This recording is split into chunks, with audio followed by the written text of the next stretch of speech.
I found out my dead brother has been alive for 12 years, and my parents knew. I feel like my entire world has been a lie. Let me back up. I was 17 when my older brother James died. We were extremely close. He was 21, always protective of me, helped me through my anxiety, and even stood up for me against our abusive father. One night, my parents said James had taken the car out and got into a fatal accident. They told me there was a closed casket funeral because his body was too damaged. I was devastated.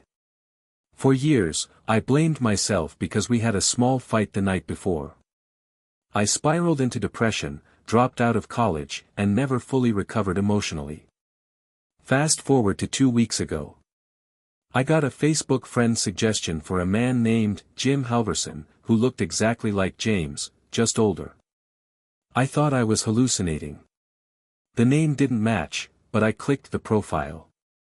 He lived in Oregon, we're in Pennsylvania.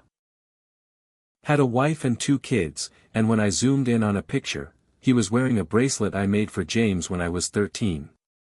I lost it. I messaged him, asking who he was. He blocked me.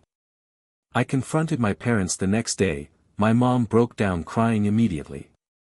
My dad just looked tired.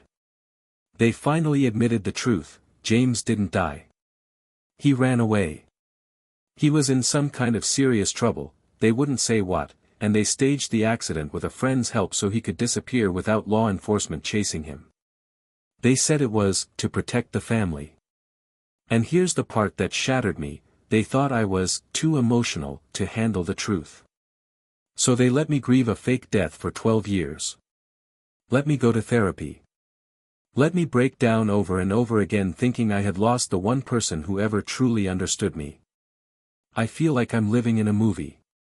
James is alive. He has a family. He just chose to never come back for me. And my parents chose to let me suffer. I don't know what to do. I feel betrayed by everyone. I'm thinking of flying to Oregon just to see him face to face, but what would I even say? Hi, I thought you were dead for over a decade. I don't think I can forgive them. Any of them. Thanks for reading. I just needed to say it somewhere. I flew across the country to find my brother. What I found broke me again. After confronting my parents and finding out my brother James was alive all this time, I couldn't sleep, couldn't eat, couldn't focus. I felt like I was grieving all over again, only this time, I was grieving trust. The truth wasn't supposed to hurt more than the lie. But it did. It took me 3 days to make up my mind. I booked a one-way flight to Oregon. I didn't tell my parents. I didn't tell my friends. I just left. When I landed, I rented a car and drove past his neighborhood twice before I stopped. His house was simple, beige with white trim, 2 stories, kids' toys in the front yard. I sat across the street for nearly 40 minutes just watching. Trying to make sense of it. Then he came out the front door. James. Or Jim now. He looked exactly like I remembered, just older, a bit grayer, but same crooked smile, same way of walking. He was carrying a toddler in one arm and laughing. A little girl, maybe 5, ran up to him yelling, "Daddy," and clung to his leg. I couldn't move. I couldn't breathe. That was supposed to be my brother. That was my brother. I didn't know what I was going to do. I didn't want to confront him in front of his kids, so I waited until evening and came back. I rang the doorbell. My hands were shaking. His wife answered. She looked confused when I asked, "Is Jim home?" Then she hesitated. "Can I ask whose?" "Tell him his brother is here." Her eyes widened. She stared at me for a few seconds. Then she stepped aside. James walked into the hallway and froze. We just stared at each other. He dropped the cup he was holding. It shattered. "Ben," he whispered. I couldn't speak. He looked like he'd seen a ghost. Which, in a way, I guess he had. He slowly walked toward me and then, out of nowhere, pulled me into a hug. A tight one.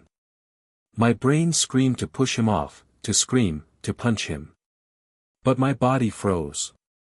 I thought you'd never find me, he said quietly. You didn't want me to. He let go. There was silence. His wife watched everything from the hallway, stunned. Jim, what's going on? James turned to her, voice low and trembling. Katie. I need to explain something. This is my brother. He thought I was dead. She blinked, stunned. What? We sat down in his living room while his wife put the kids to bed. He offered me water. I didn't take it. Then came the explanation. The truth, or so I thought. James ran away when he was 21. He got involved with a group of people he shouldn't have. Drugs, gambling, debt. He said they threatened him, and us. So our father helped him fake his death. They wrecked a junk car, staged everything with a friend who worked for the city, and reported James as dead. The idea was to disappear for a year or two, lay low, and come back when it was safe. But James got a new identity and started over. 1 year became 2. Then 5. Then 12. He said he missed me. That he'd written letters he never sent. That he asked our parents about me. But they always said I was doing better without him. Bull. Shit. They said you hated me for leaving. That you were finally okay, he said. I laughed, bitter and broken. Do I look okay to you, James? His face fell. I blamed myself for your death. For years. You were my best friend, and I thought it was my fault. I went to therapy. I almost ended my life twice. And you just let that happen. I didn't know, he whispered. I didn't know, Ben. I swear. I stood up. You didn't want to know. You had a second chance. A new life. A family. While I was piecing myself together from the rubble of a lie you helped build. Katie came back into the room, looking pale. Jim, is any of this true? He looked at her with tears in his eyes and nodded. Every word. The fallout. I left that night without saying goodbye. The next morning, I got a message from Katie. I had no idea. I'm so sorry. He told me his brother died in a car crash. I never imagined. She asked if I wanted to meet again, maybe talk over coffee. I ignored it. I sat in my hotel room staring at the ceiling for hours. Then I checked out, drove to a cliffside, and screamed into the ocean until my throat went raw. I've never felt that kind of pain before. The kind where you're not even sure what's hurting anymore, your heart, your mind, your soul. All of it. That night, James showed up at my hotel. I don't know how he found me. He looked like he hadn't slept. I can't undo what I did, he said. But I want to make it right. I want you in my life. I want my kids to know their uncle. I looked him in the eyes and said. I don't know if I can ever forgive you. And I meant it. Back home. When I returned to Pennsylvania, I didn't go home. I stayed with a friend for a few weeks. I didn't speak to my parents. My mom called and texted every day. My dad never did. Eventually, I agreed to meet them. We sat in silence for 10 minutes before my mom broke down crying, begging me to understand. I didn't want to lose both of you, she sobbed. You were so young. You couldn't have handled it. So you let me think my brother was dead? I asked coldly. She cried harder. My father just stared at the floor. He finally muttered, it was for the best. For who? You. Him. Certainly not me. I left again.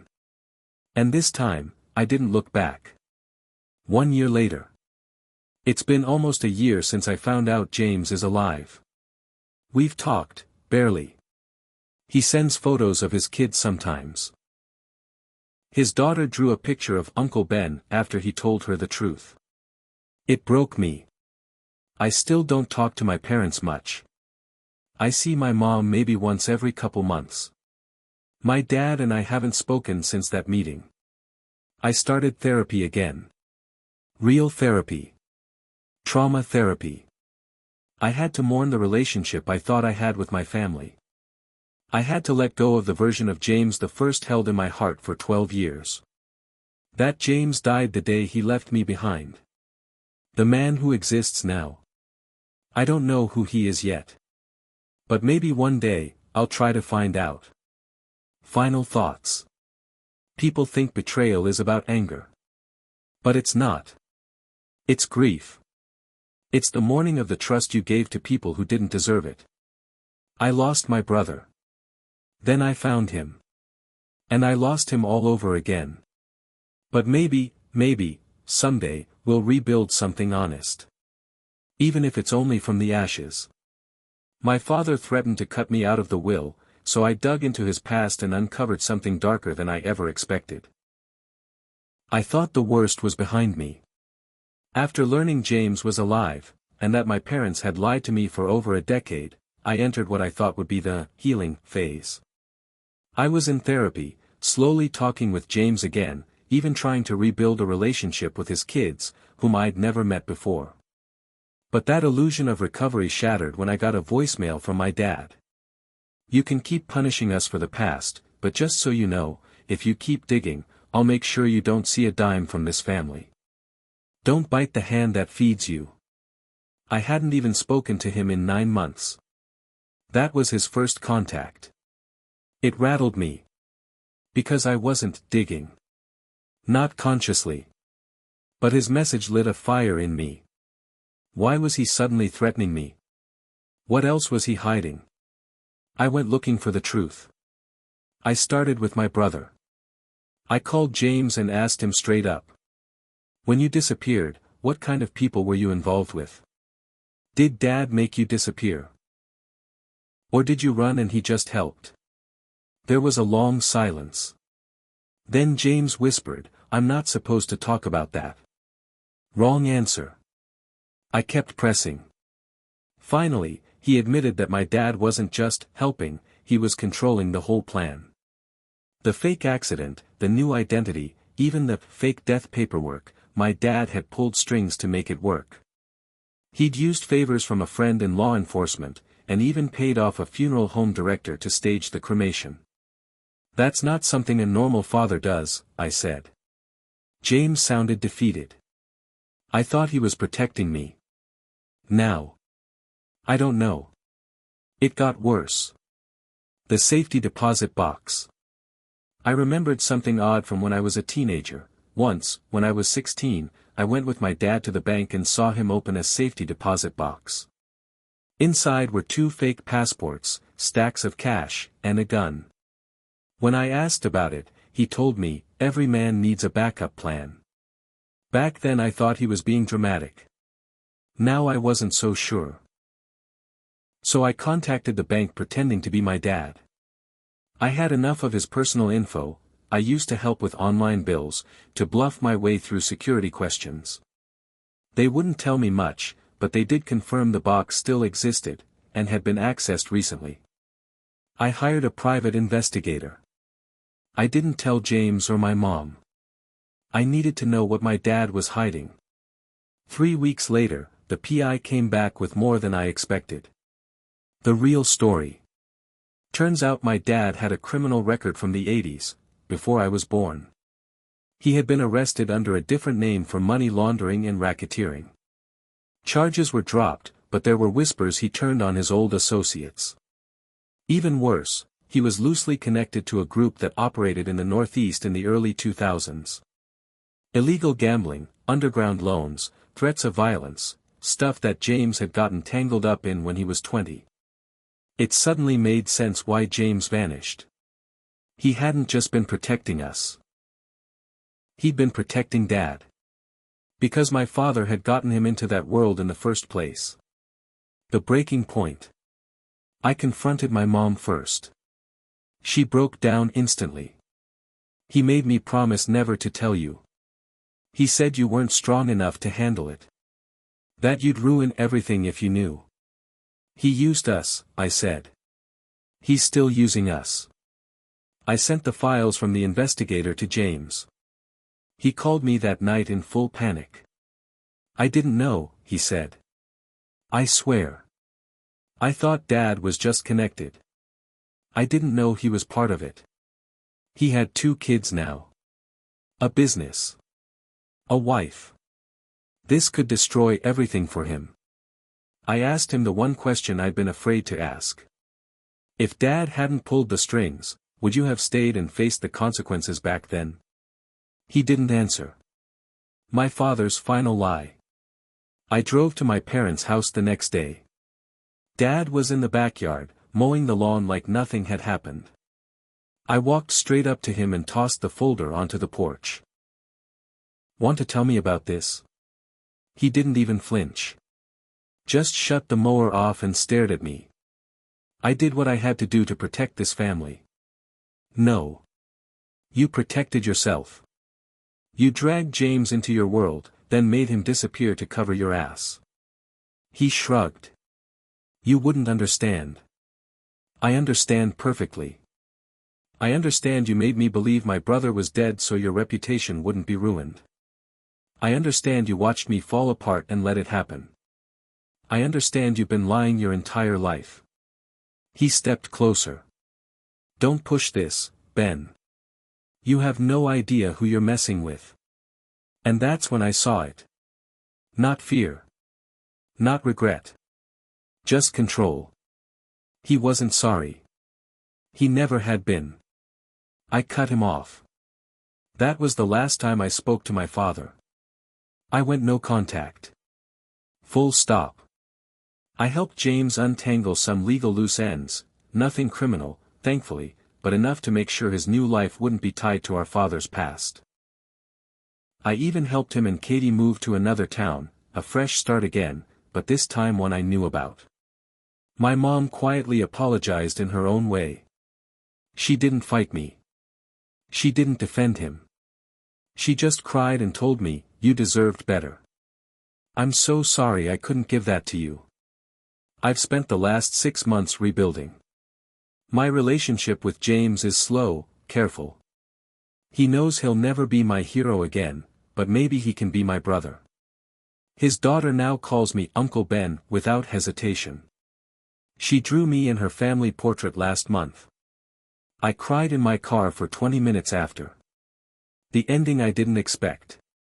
Here's the part one didn't see coming. James told me something during one of our late-night calls a few weeks ago. When I first left, I thought disappearing was the only way out. But I never stopped hoping you'd find me one day. I asked him why he didn't come back himself. He sighed. Because I wasn't brave enough. That stuck with me. Because for the first time, I realized something. Maybe I didn't lose my brother the day he disappeared. Maybe I found him the day I stopped believing the lies. If you're still reading. This story doesn't have a neat bow. My dad is still out there, living, retired, and emotionally absent. My mom is trying to rebuild her own life in his shadow. James and I are doing our best to become something close to whole again. But if there's one thing I've learned through all of this, it's this.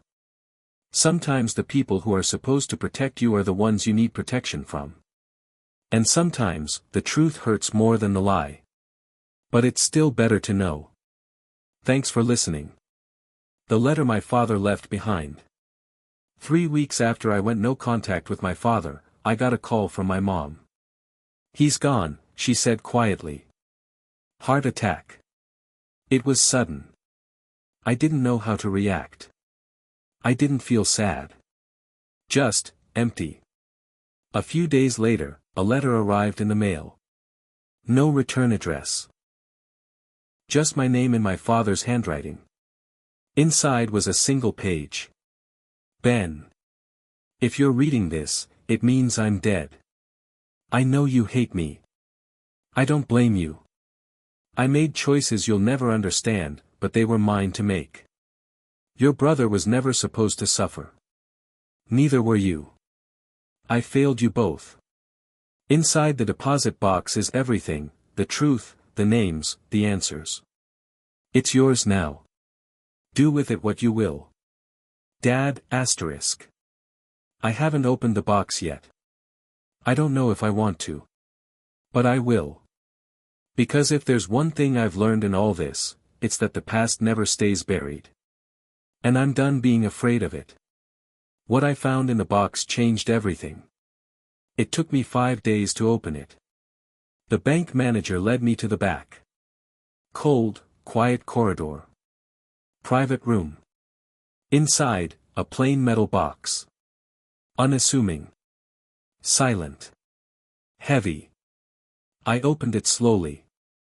Inside were 2 passports, one American, one Canadian, both with my father's photo under different names. $17,000 in cash. A small handgun. A sealed manila envelope labeled, for Ben. And at the very bottom, a flash drive. My hands trembled as I opened the envelope. There were photos, grainy, dated, of my dad with people I didn't recognize. Meetings. Handshakes. Bags of cash. A man with a snake tattoo on his neck. One photo showed James as a teenager standing behind them, wide-eyed. Nervous. Out of place. There were also letters. Typed. Dated.